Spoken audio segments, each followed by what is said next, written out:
Why dip it up when you can dive right in?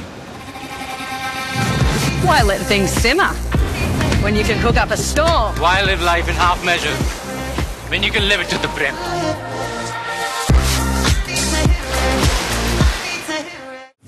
बस चालक संजय मोरेंकडे अवजड वाहन चालवण्याचा परवाना आहे. पोलिसांनी वाहन परवाना ताब्यात घेतलेला आहे. तर संजय मोरेला कामावर ठेवतानाच निकष पाळले का पोलीस तपासणार आहेत. देशात काही अधिकारी कंत्राटदारांची चौकशी होण्याची शक्यता आहे. बेस्ट प्रशासनाशी बोलून पोलीस पडताळणी करतील. चालकाला बस चालवण्याचा कोणताही अनुभव नव्हता. कुर्ला बस अपघातामध्ये चालकानं पहिल्यांदाच बस चालवल्याची धक्कादायक माहिती समोर आली आहे. कंत्राटी चालक म्हणून संजय मोरे 1 डिसेंबरला कामावर रुजू झाला आहे. बसमध्ये कोणताही तांत्रिक बिघाड नव्हता. चालकानं मद्यपान केलं नव्हतं. चालकाचं बसवरील नियंत्रण सुटल्यानं अपघात झाला. चालकाला मोठ्या गाड्या चालवण्याचा अनुभवच नव्हता, पोलिसांची माहिती आहे. बेस्ट अपघातानंतर आज कुर्ला स्टेशन बाहेरील बस स्थानक बंद आहे. कुठलाही अनुचित प्रकार घडू नये म्हणून खबरदारी. प्रवाशांना चालत किंवा रिक्षानं इच्छित स्थळी जावं लागेल. कुर्ल्यातील अपघातानंतर बस चालकाला जमावाकडून मारहाण, ड्रायव्हरला मारहाण करतानाचा व्हिडिओ समोर आला आहे. कुर्ला बेस्ट अपघात प्रकरणी आरटीओ पथकाकडून बसची तपासणी, घटनेची सखोल चौकशी होणार. बेस्टचे स्वतःचे ड्रायव्हर नसताना त्यामुळे अपघात घडत आहेत. बेस्टचे माजी अध्यक्ष अनिल कोकळी यांची माहिती. इलेक्ट्रिक बस पूर्णपणे सुरक्षित सुस्थितीत. बसमध्ये कुठलाही बिघाड नाही. इलेक्ट्रिक बस बनवणारी कंपनी आणि काही तज्ज्ञांचं मत आहे. पोलिसांनी बस बनवणारी कंपनी आणि तज्ज्ञांशी चर्चा केली. फडणवीसांकडून मृतांच्या कुटुंबियांना 5 लाखांची मदत जाहीर झाली. कुटुंबियांच्या दुःखामध्ये आम्ही सहभागी आहोत. जखमींच्या उपचाराचा खर्च पालिका आणि बेस्ट करणार, फडणवीसांचं ट्विट. घटनेची सखोल चौकशी केली जाईल. दोषी आढळणाऱ्यांवर कठोर कारवाई केली जाईल. कायदेशीर कारवाई केली जाईल. अजित पवारांचं ट्विट. मंत्रिमंडळाचा विस्तार 14 डिसेंबरला होण्याची शक्यता आहे. शिवसेना राष्ट्रवादीच्या मंत्र्यांची नावं दिल्लीमध्ये पोहोचली आहेत. तर भाजपच्या संभाव्य मंत्र्यांची नावं संसदीय बोर्डापुढे सादर झाली आहेत. सूत्रांची माहिती आहे. संभाव्य मंत्रिमंडळामध्ये शिंदेगडाच्या 11 नेत्यांची नावं उदय सामंत, तानाजी सावंत, दादा भुसे, शंभूराज देसाई, गुलाबराव पाटील, भरत गोगावलेसह आणखी 5 जणांच्या नावाचा समावेश आहे. सूत्रांची माहिती आहे. संभाव्य मंत्रिमंडळामध्ये राष्ट्रवादीच्या आदिती तटकरे, हसन मुश्रीफ, भुजबळ, मुंडे यांच्यासह अनिल पाटील, भरणे, धर्माराव बाबा आत्राम यांच्या नावाचा समावेश. सूत्रांची माहिती आहे. नागपुरात हिवाळी अधिवेशनासाठी विरोधी पक्षनेत्याचा बंगला तयार आहे. अधिवेशनाच्या पूर्वसंध्येला विरोधी पक्षनेत्याच्या पत्रकार परिषदेची तयारी ही पूर्ण. पण विरोधी पक्षनेता नेमका कोण असेल, विरोधकांकडे फडणवीसांची मागणी आहे.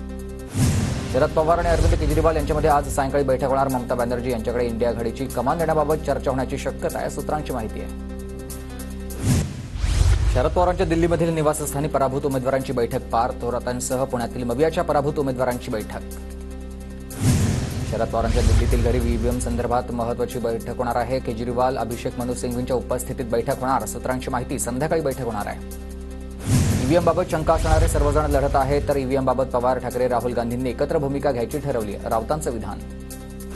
गोपीचंद पडळकर आणि सदाभाऊ खोत मार्कडवाडीमध्ये दाखल झालेत. मार्कडवाडीमध्ये पडळकर आणि सदाभाऊ खोत यांची जाहीर सभा. तर काँग्रेसचे प्रदेश अध्यक्ष नाना पटोलेही आज मार्कडवाडीच्या दौऱ्यावर आहेत. मोहितेंच्या विरोधात म्हणून उत्तम जानकरांना मतं मिळायची. गावानं कायम मोहितेंच्या विरोधकांना मतदान केलं आहे. सातपुते समर्थकांची माहिती. राज्यातील अनेक गावं मार्कडवाडीप्रमाणेच पुढे येत आहेत. सुप्रीम कोर्टात याचिका दाखल करण्यासंदर्भात चर्चा सुरू. ईव्हीएमबाबत बाळासाहेब थोरात यांची माहिती. हिंमत असेल तर सोनिया गांधी, राहुल गांधींना खरमरीत पत्र लिहा. स्वातंत्र्यवीर सावरकरांच्या मुद्द्यावरून ठाकरेंना बावनकुळेंचं थेट आव्हान. बांगलादेशातील हिंदूंवरील अत्याचार हा चिंतेचा विषय. याकडे मोदींनी स्वतः लक्ष घालायला हवंय. मात्र मोदी सरकारनं हिंदूंच्या बाबतीत ढोंग सुरू आहे. राऊतांचा हल्लाबोल.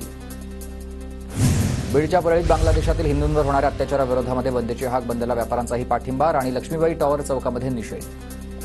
संभाजीनगरमध्ये हिंदू जनजागरण समितीतर्फे धरणं आंदोलन. बांगलादेशमध्ये हिंदूंवर सुरू असलेल्या अत्याचाराच्या विरोधामध्ये आंदोलन. आंदोलनस्थळी आता पोलिसांचा तगडा बंदोबस्त तैनात करण्यात आला आहे. अहिलानगरच्या संगमनेरमध्ये आता बांगलादेशामधील हिंदूंवरील अत्याचाराविरोधात काँग्रेस आक्रमक झाली आहे. संगमनेरमध्ये प्रांताधिकारी यांना निवेदन देत भारत सरकारनं तातडीनं लक्ष घालण्याची जयश्री थोरात यांची मागणी. नंदुरबारमध्ये बांगलादेशात हिंदूंवर सुरू असलेल्या अत्याचाराच्या विरोधामध्ये आंदोलन. संत महंतांच्या उपस्थितीत मूक मोर्चाचं आयोजन. राज्यभरातील सुमारे 3500 अल्पसंख्याकांच्या शाळांची चौकशी होणार. शाळांमध्ये शिक्षक भरतीत मोठा गैरप्रकार. राज्य अल्पसंख्याक आयोगाचे अध्यक्ष प्यारे खान यांचा दावा आहे. शिखर बँक घोटाळा प्रकरणामध्ये ईडीकडून अजित पवारांना अद्याप क्लीन चिट नाही. अजित पवारांना आर्थिक गुन्हे शाखा, आयकर विभाग, एसीबीकडून दिलासा मिळाला आहे. आमदार रवी राणांना मंत्रिमंडळात स्थान मिळण्यासाठी आराध्य दैवत अंबा देवीला साकडं. सुनील राणे, लटसीचे जसोदिया यांची उपस्थिती. आमदार संजय राठोडांची मंत्रिमंडळात वर्णी लागावी यासाठी कार्यकर्ते सरसावलेत. परभणीच्या सारणी गावामध्ये राठोडांच्या मंत्रिपदासाठी बंजारा समाजाकडून महाआरती करण्यात आली आहे. आमदार योगेश टिळेकरांच्या मामाचं अपहरण करून हत्या केल्याचा प्रकार पुण्यातील शिंदवणे घाटामधील सतीश वाघ यांचा मृतदेह सापडलाय. पोलिसांकडून घटनास्थळी पंचनामा. सतीश वाघ यांच्या अपहरणाचा सीसीटीव्ही समोर हडपसर पोलीस ठाण्याच्या अज्ञात आरोपी विरोधामध्ये गुन्हा दाखल झाला असून पोलिसांकडून अधिक तपास सुरू झाला आहे. बीडमध्ये सरपंचाचं अपहरण करून हत्या केल्याचा धक्कादायक प्रकार. सज्जाजोग गावचे सरपंच संतोष देशमुख यांच्या मृत्यूनं खळबळ. केस पोलिसांकडून अधिक तपास सुरू. सरपंचाच्या हत्येनं बीड हादरलाय. संतोष देशमुखांच्या मारेकरांचा शोध घेऊन आरोपींवर कठोर कारवाई करावी. खासदार बजरंग सोनवणेंची मागणी. कुर्ला बस अपघात प्रकरणी सीआयडी चौकशी करावी. मृत्यू झालेल्यांच्या कुटुंबियांना 50 लाखांची आणि जखमींना 10 लाखांची सरकारनं मदत करावी. सचिन खरात यांची मागणी. सावनेरचे आमदार आशिष देशमुखांकडून बैठकांचा धडाका. विशेष अधिवेशन संपल्यानंतर आमदार देशमुख कामाला लागलेत. मतदारसंघातील विविध प्रश्नांसंबंधी बैठकांचा आढावा. ठाकरे गटाचे नेते राजन साळवी पराभवानंतर पुन्हा मतदारसंघात सक्रिय. साळवी मतदारसंघात मतदान आभार दौरा सुरू करणार आहेत. पालिका निवडणुकीच्या दृष्टीनं उद्धव ठाकरे गटाची रणनीती सुरू झाली आहे. नाशकात नायलॉन गांजा प्रकरणी पोलिसांची कारवाई. नाशिक पोलिसांकडून 80,000चा नायलॉन गांजा जप्त करण्यात आला. 3 संशयितांना अटक करण्यात आली आहे. Why dip your tuck when you can dive right in? Why let things simmer when you can cook up a storm? Why live life in half measures when you can live it to the brim?